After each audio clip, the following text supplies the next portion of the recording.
All right, welcome back, everybody, to episode number 47 of the Rep by Rep Strength Podcast with Dr. Tim Suchomel, now at the University of Pittsburgh. So, Dr. Suchomel, thanks for taking a few minutes to sit down today. I appreciate it. Yeah, always nice to hop on with you, catch up and everything. But yeah, in the new role, it's really exciting. Yeah, so a little bit of a change of geography for you, right? You're out at Carroll. How long were you out there getting that lab set up and rolling? 8 years at Carroll, and then it's kind of funny because my first job was actually in Pennsylvania, straight out of my PhD. I was on the east side of Pennsylvania at East Stroudsburg. Then I came to Carroll for 8 years, and now we're back in Pennsylvania, just on the west side. All right, so somewhere you're kind of familiar with a little bit. Yeah, different atmosphere, totally.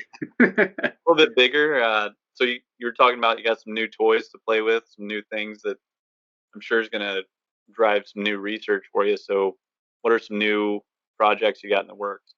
Absolutely. So, yeah, I'm housed in the neuromuscular research lab, and thankfully we're well funded. Dr. Brad Nindle is our director out there, and he does a really good job. We do a lot of military research, and it's housed over there. But we have a direct relationship with our master's students, working directly with the Pitt teams. So and all of the students do capstone projects that are related to some of the data that they're collecting with the Pitt teams. So all the data that we're collecting, it can be anything from force plate data to you know, wearables and things like that. So GPS units but the other thing that we have out at the NMRL is a lot of unique bone analysis, as well as we have our DEXA and everything out there for body composition and things like that. So we also have an entire wet lab that we can do muscle biopsies, as well as salivary analysis and things like that. So there's a lot of unique opportunities that we have available to us. I know one project that we're going to be working on is using the iMeasureU wearable, so that we can actually track impacts, but also some load measures with our basketball teams. Okay. All right. So you guys have a lot going on. It sounds like. Always a lot going on. And that seems like the GPS is becoming increasingly uh, more research. Like it's a big area of interest for a lot of folks. So um, is that due to an attempt to fatigue manage at a better, higher degree? What's the area like? Why is it receiving so much attention?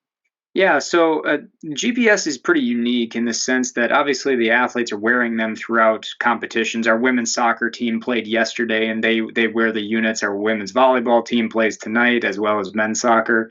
So they're tracking a variety of things. So GPS obviously gives you location, but it also gives you the speed at which you are moving. So what's unique about it is that we can actually see for lack of a better term, the zones that they're in, for how long were they at X speed, how long were they walking, how long were they jogging, et cetera, et cetera. But other things that you can get from that are player load and impacts and things like that. Now, obviously, there's some math in the background that's going on with some of those measurements that I don't fully understand. So that being said, you have a variety of measurements that are available to you, but we usually limit our analysis to a handful of able to kind of see the stress that the athlete's under. So really, what it does is it provides us with a measure of their external load, if you will. Got it. So yeah, we were talking a few minutes ago about um, one of the cornerstones of whoever you're working with is, let's assume we have good mobility, flexibility, pain free as possible, but the first bucket to fill is strength. So how does that why is that so important to general population versus athletes, police, fire, tactical, things like that? Sure. Yeah. I mean, strength, I feel like this sounds weird to say, but I feel like strength is almost misinterpreted sometimes. And so my definition of strength, and from my mentor and a handful of other people, has evolved over the years. But when we're younger, we're generally taught that strength is the durability, or the in terms of our field, how much weight someone can lift. And the reality is, I identify strength as an ability, but specifically an ability to produce force. So, within this realm, I'd like to say Newton was kind of the first strength coach, because understanding the forces and all of that. But at the same exact time, if we put that into context, an ability to produce force, but beyond that, in a task specific context. So, if I'm going to be sprinting, I have my body weight that I have to handle. So I have to produce force again, the ground reaction forces to resist my body weight, but also the forces that I'm putting into the ground, so that are going to propel me forward. I have braking forces, I have propulsion forces, vertical, horizontal, to all deal with all of that. But then you could switch gears completely and say, well, now I'm going to perform a 180-degree change of direction task, and it changes everything. You now have a different amount of time that you have to produce force over, but also your body position is going to be completely different. I mean, I hope you're not changing direction in the same position that you are sprinting, but if it's a shallow, you might 45 or even shallower than that, you might be able to get away with it. But if we're changing direction 180 degrees, body position is going to be completely different. So the amount of force, the time at which we have to produce force to be able to perform that successfully and efficiently is going to be very unique to that task. But again, if we move beyond that, a squat, a weightlifting movement like a hang clean or something like that, both of those may be or they are related in terms of the movement, the extension of the hip, knees, and ankles, but the time at which that they are being performed is very unique. The body position is going to be very unique. Counter movement jump is another task that's going to be specific, a squat jump, and you could list on and on and on. But the reality is, strength, in my opinion, is it's an ability to produce force within a task specific context. Why is it important? Because force makes us move. So if we talk about kind of the geriatric population, if we are going to be trying to prevent falls, for example, you watch grandma and grandpa and everyone walking around. They may be out strutting their stuff and everything, but generally speaking, they're not taking very long strides. It's very short strides together, to stay within kind of their center of mass, because if they get outside their center of mass, they're going to fall over. And I have always asked my students this question: do falls happen slowly? And generally speaking, they don't, unless you're in one of those terrible dreams that you're just falling forever and ever and ever. I don't wish that upon anybody. But because falls happen very quickly, that means in order to prevent a fall, like if we put our foot down to try to stop ourselves, we need to produce a lot of force, and we need to produce it quickly. So how that relates back to the athlete is, I would rather have an athlete that produces a lot of force over a short period of time, rather than a moderate amount of force over a longer period of time. So this comes down to the concept and physics of an impulse. So an impulse equally can be flat and long, or it can be tall and short. And both of these impulses could equal the exact same number. The exact same number produces the same outcome, but within a different time period. The faster athlete, we've always been told, wins, and that's very true when it comes to how much force we create within a shorter period of time. Yeah, I mean, absolutely. You've got that reminded me when you were talking about the foot catching the body of, a couple things there was, I remember one of my mentors was talking about sprinting is basically just catching yourself from falling over at a very high rate. Yeah. Um, Secondly, one of my professors at IU was Dr. Kosea, and his area of interest was in neuromuscular development. And he talked about power, and we're essentially trying to change the shape of the curve from a U Hmm. to a V, more or less, and talked about, he worked with a lot of geriatric populations to do strength training so that if they do, you know, to prevent falls from happening in the first place. If we're strong, the likelihood of a fall is going to decrease dramatically. Uh, but yeah, anyway, just that as you were talking about that, I was like, oh yeah, I remember Dr. Kosea going into that. Yeah, I mean, reality is, we were talking earlier about kind of the different phases of a vertical jump or a counter movement jump. You can generally tell based on the shape of the curve which athlete is going and the timing of that curve, which athlete is going to be more efficient in their ability. So you can look at obviously you can get a lot from a force time curve, but the phase analysis and the shape of the actual curve can tell you a lot about how an athlete produces, handles, whatever words you want to use, the amount of force within that specific movement. Um, Sprinters and basketball players, generally speaking, are going to have very short counter movements, and the reason why is because they have to get off the ground really fast.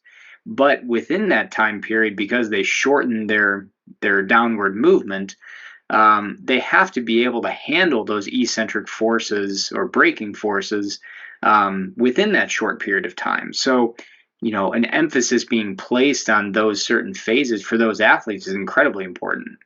hmm Now, I have a question that I'm hoping you can answer here for that I run into almost daily. So I work on a base with a lot of military folks, and there's tons of PCSs and rotations happening, and I'll run into people. I'll introduce myself and say, let me know if I can help you with anything. And anyway, surprisingly high amount of folks have been beat up, and you know they're sore.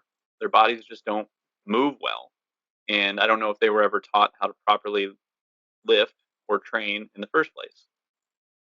So I'll hear this phrase a lot, and they'll say this: well, I used to lift heavy, and now I just do lightweight for high reps, and I don't need to lift heavy anymore. So can you give us a bit of a compelling argument as to why it's important to still train heavy in some capacity? Sure. I mean, the reality is, heavy is relative, right? Right. But at the same exact time, one, I would caution anyone to continually do the same thing over and over and over again. That I think that's leading into the definition of insanity, right? I'm continually sore. Well, the reality is, if you're doing a ton of reps and you're doing them, essentially to failure all the time, you're probably going to be sore. There's a lot of muscle damage that's going on there, but at the same exact time, varying the stimulus is going to be really important. So, why is it important to go heavy occasionally? Well,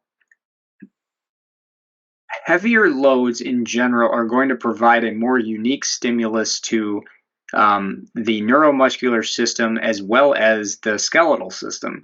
So, heavier loads will allow us to stimulate more bone growth, but also maintain, obviously, our bone density. So, if you go look at some of the elite power lifters over the years, there's been a couple studies that have looked at things like bone density and in weightlifters and power lifters, and there's a reason why their bone density is so high. It's because their skeletal system had to tolerate those loads, those forces put on their body for long periods of time.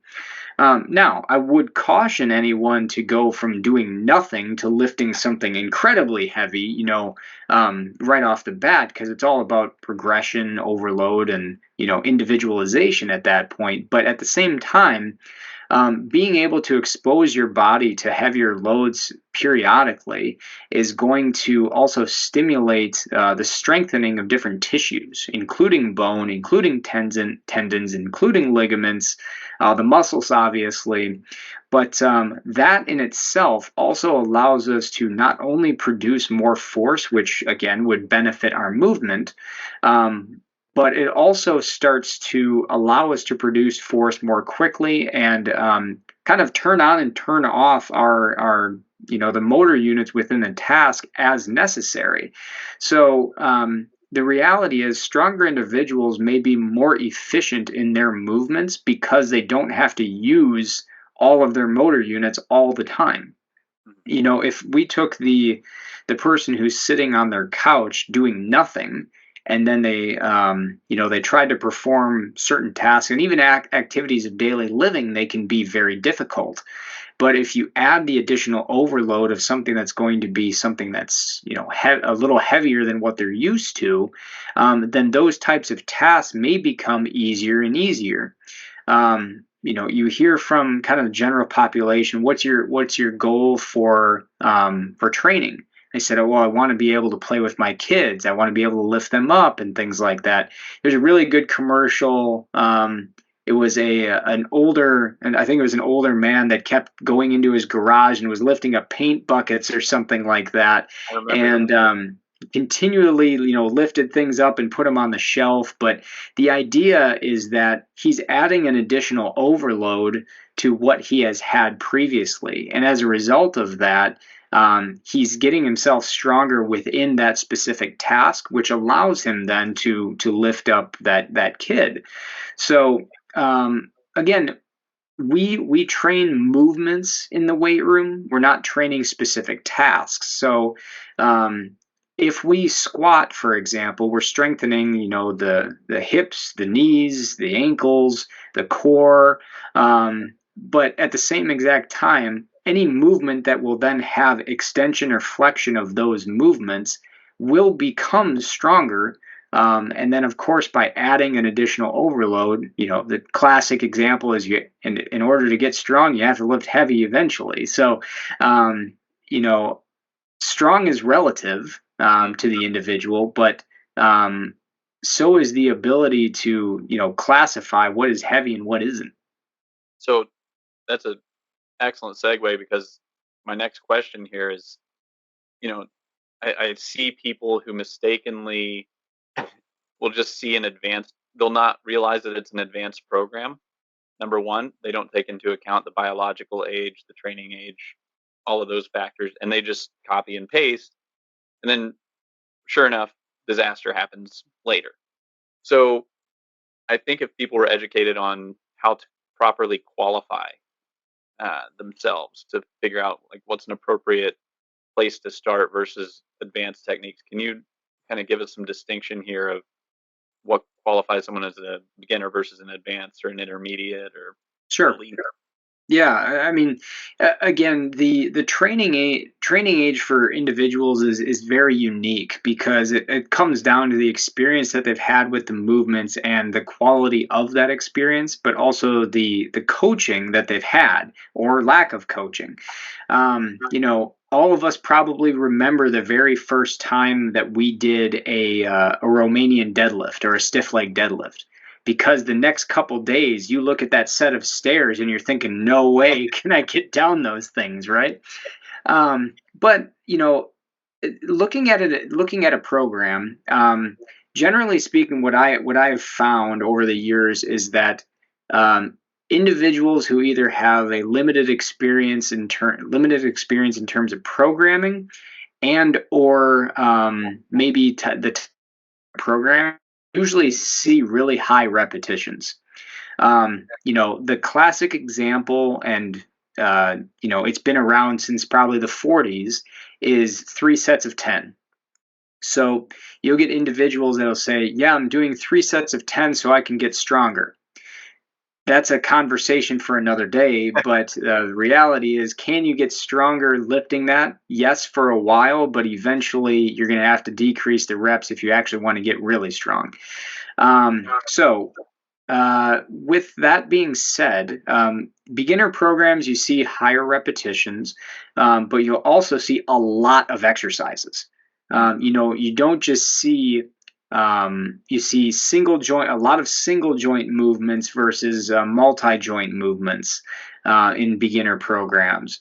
Because it comes back to kind of the bodybuilding mentality rather than I don't even know what to call it, but the more the the core development mentality. Now, just to clarify, core movement, I'm referring to multi-joint big muscle movements that also incorporate the smaller movements or the smaller muscles rather. Versus more of an advanced type program, I would say that you see fewer exercises, but they're mm, bigger muscle movements, and they also may have some more ballistic intent to them as well. So this is where I'll call it more of a not beginner or advanced, more that intermediate. You start to see fewer exercises, but this becomes a focus of that squat, press, and pull. yep. So your hinge type movements, single limb exercises versus bilateral movements all the time. But as you become more and more advanced, what we've found within the literature and what has been suggested is that there starts to become a shift of an emphasis where it's less about developing absolute strength, how much weight you can lift. It becomes more ballistic in nature and faster, so more focus on that power development and rate of force development with the exercises while maintaining your strength. So you start to see a lot of the Olympic variations or weightlifting movements. You start to see, your jump squats, plyometrics. You also see some variations in terms of the squatting and bench pressing type movements in terms of if people are using chains and bands or if they're using weight releasers with accentuated eccentric loading. So you can gradually see that there's not going to be as much shiny, sexy Hmm. stuff with the beginner programs. But if I would again caution people that that's where you should start. Develop those foundational movements before you start to add in the shiny stuff. Because the other caveat to all of this is that if you start with all the shiny, fancy stuff, you Hmm. can't use it as a novel training stimulus later. Yep. So starting with the basics, progressing from your bilateral movements, getting to the combination of bilateral, unilateral, start to add in big multi-joint movements, getting to adding some speed to it, some of the basic weightlifting variations, like your pulling derivatives, but then obviously graduating to things that you can modify the stimulus with a little bit, chains, bands, weight releasers, somewhere along the spectrum you have the flywheel devices, tempo training. So there's a variety of different things along that training spectrum, but yeah, basics, we've always say do the basics savagely well before you can do any before you start to add in the toys. Yeah, that's a great explanation because the that reminds me of when I was talking with Dr. Tabor, and he was talking about thinking of imagine you've got a wall where you've got some levers, and once you pull the lever, you can't you can't unpull that lever. So Exactly. you need to be strategic in how you arrange the levers that you're pulling. Um, but this also reminds me of a guy at work the other day who was deadlifting, and he's a very experienced power lifter, and he did was it 605 for I think it was 4 or 5 sets of three, and then he was done for the day. And Oh yeah. my favorite thing was that there's some other guys that were like, "Hey, well, what's he gonna do for this muscle, this muscle, this muscle?" I'm like, "You already did it, man. Like, there's nothing Yeah. else." What's really interesting to me is similar to that is I guess the other aspect of more of an advanced program is you start to see what we call split routines. where you're going to have focus on specific body parts. Again, that's the building mentality. You're going to have more training sessions, but you're also going to have split body parts at certain times. Now, I would say that from a hypertrophy standpoint, muscle growth, that's certainly beneficial. But from a your team sport athletes or your athletes in general, we don't isolate movements in sport.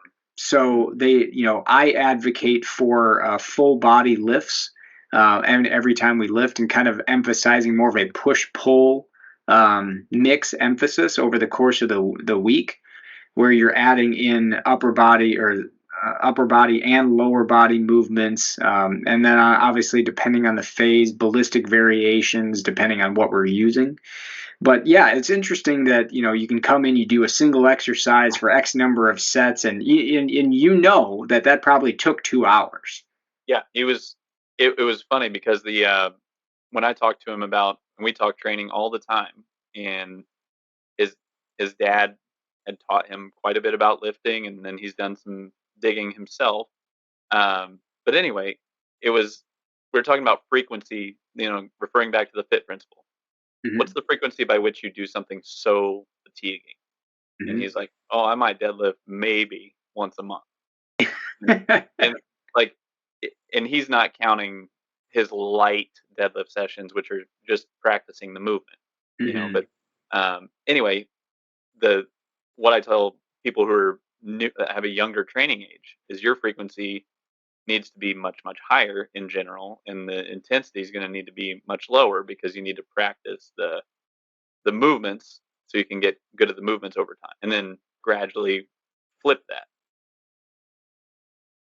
Yeah. Yeah. I mean, the reality is when it comes to the movements that we're incorporating, I would say, a bread and butter exercise of mine is going to be a back squat. Hmm. But you can incorporate that in really any phase of training. Right. But it also has different goals because it's large muscle groups, your glutes, your hamstrings, your quads, and obviously other aspects of your calves and things like that.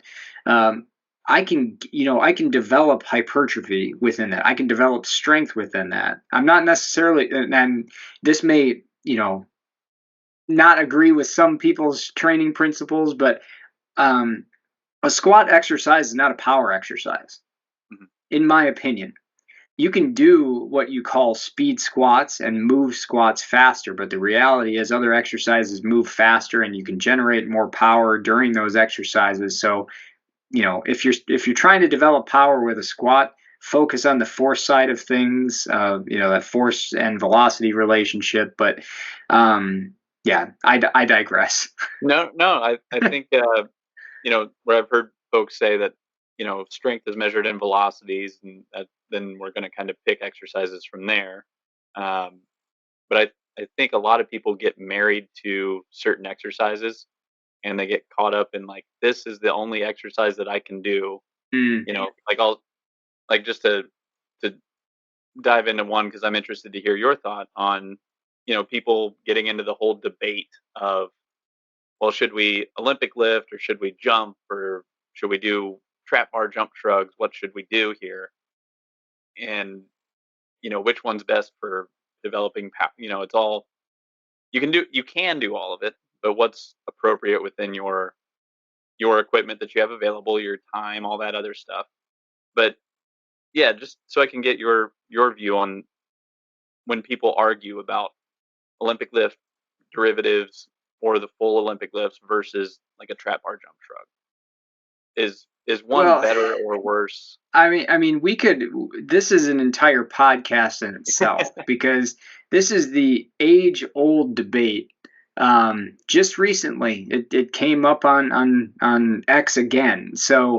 Um, so just to preface all of this, I am an advocate for both exercises. Mhm. Um, I believe that the hex bar jump has its place. I believe all of the weightlifting derivatives have their place. So, but context is king with everything that we Mm, do.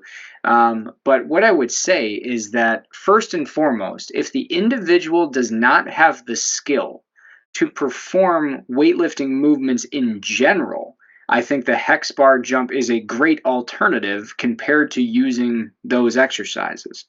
That being said, there are a lot of weightlifting derivatives, pulling variations in particular, that are very easy to learn.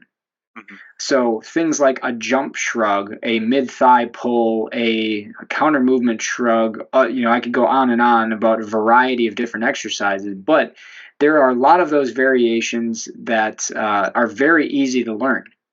So but they also have a specific purpose. So if I'm performing a mid thigh pull, for example, it is simply I'm going to be in the mid thigh power position of a weightlifting movement, the start of the second pull, and I'm going to rapidly extend my hip, knees, and ankles, and I'm going to shrug at the top. Because the barbell has such a very small displacement, I can use a ton of weight. I mhm. mean, we've investigated all the way up to 140%, but I promise you there are individual and 140% of like a power clean or hang clean 1RM, but I promise you that you can use more weight than that. Especially if you don't have to hold on to it prior to, where you're just doing it off the pins. Um, but a counter movement shrug, even, we have used 140% in our research. A hang clean pull that actually has a hip hinge, we've used 140%. So, that being said, you can use a hex bar jump to a certain point, but jump exercises are meant to be loaded with lighter loads, and the reason why is the velocity is the big driver of power output with ballistic exercises. So if you put these on a spectrum, we've done a research project that's compared the jump shrug and the hex bar jump. What ends up happening is the power output between them is comparable. They're not really all that different. But what ends up happening at really light loads, a jump shrug may produce slightly more power output compared to a hex bar jump.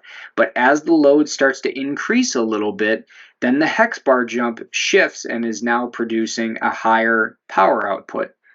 Um, and the reason why is the movement pattern between the two is very different.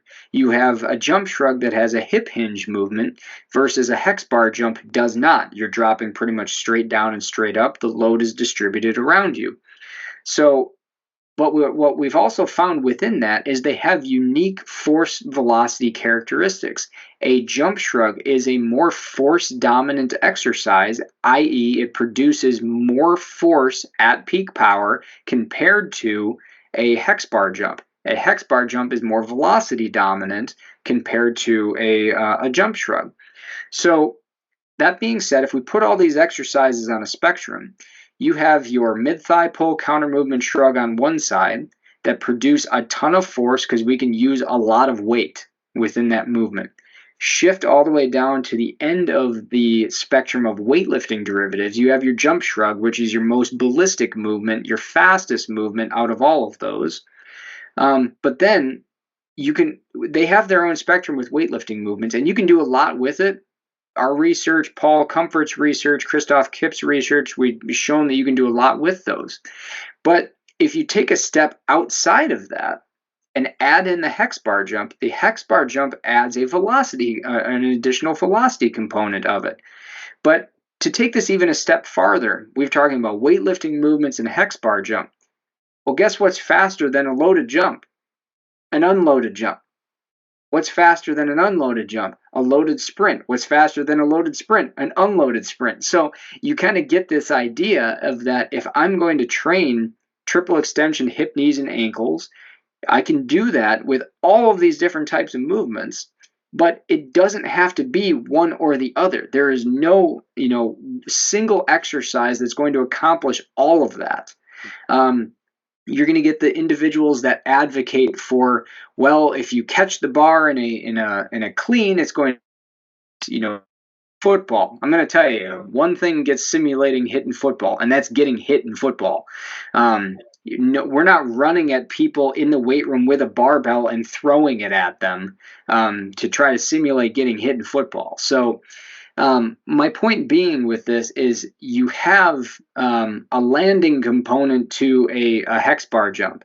You have a landing component to a jump shrug, but you also have a deceleration load acceptance phase to a clean, to a snatch, to a pulling variation if you don't drop the bar. So again, that comes back to the braking component, the eccentric component, where that all exists on a spectrum as well. So the answer to your question is not one or the other. It is what do you need and when. Mhm. And the reality is all of these are tools within the coaching toolbox that we should all be using for our athletes within the context of what they're actually capable of and the phase that they are training within. Mhm. That's very well said. Um, yeah, and how much do you notice? Like let's say we've got some people who are fairly well advanced. They've used most of their tools. How important, if at all, is novelty to stimulate just interest in returning to the weight room so that they can have the outputs that we want them to have? No, I mean, the funny thing was when you mentioned novelty, I was like, I hope this is where we go with this conversation.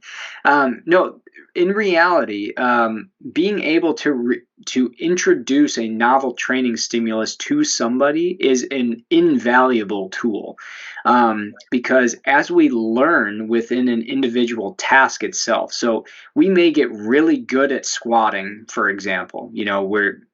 Movement patterns good, we're able to move a lot of weight, but if you add in a task constraint of something like bands or chains or weight releasers, you got to figure it out. Like it's a brand new task. We've had really good squatters like try to or rather get familiarized with weight releasers, and they're almost like diving into the rack, and it's not even heavy weight, and that's what's crazy about it. So it shifts the demands of your motor system, and you really have to learn how to generate a new, for lack of a better term, motor program within the task, because it's a unique training stimulus. So individuals who have previous experience in the weight room and then they stop lifting or whatever for a while before they come back to it, they still have that motor program to a point, but at the same time, they may have to relearn and become efficient within the movement as well, because joints may have stiffened up, or a decreased range of motion, that type of thing.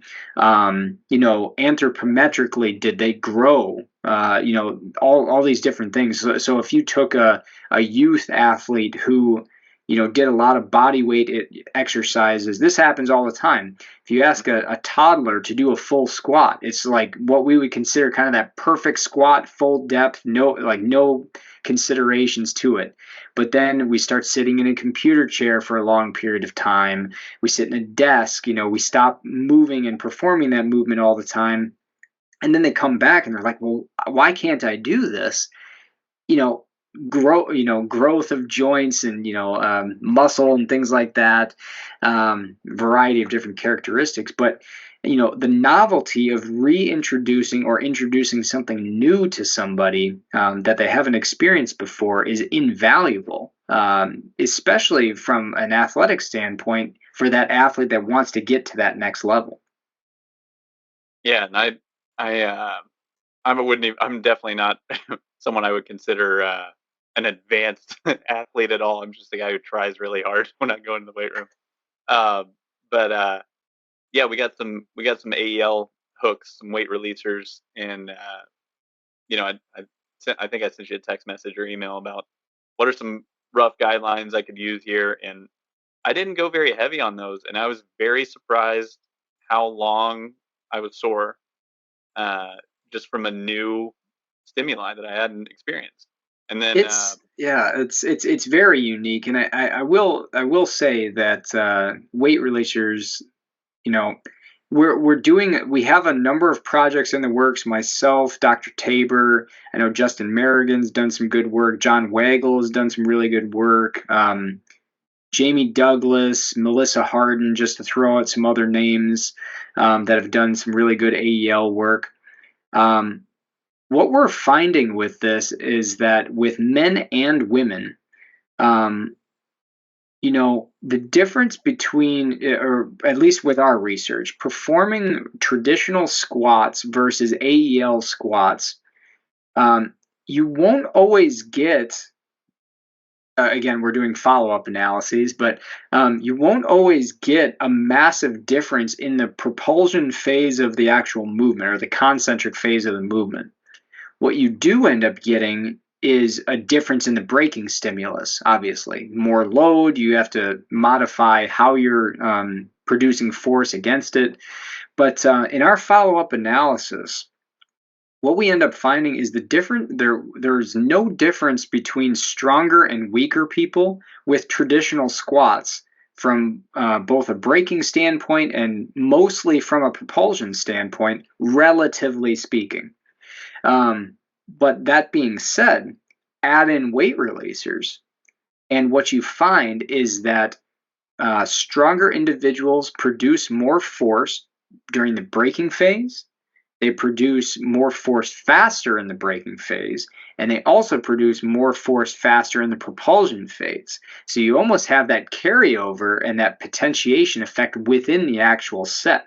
But again, with all that's stronger versus weaker, double body weight versus not double body weight. Um, Working on that paper right now.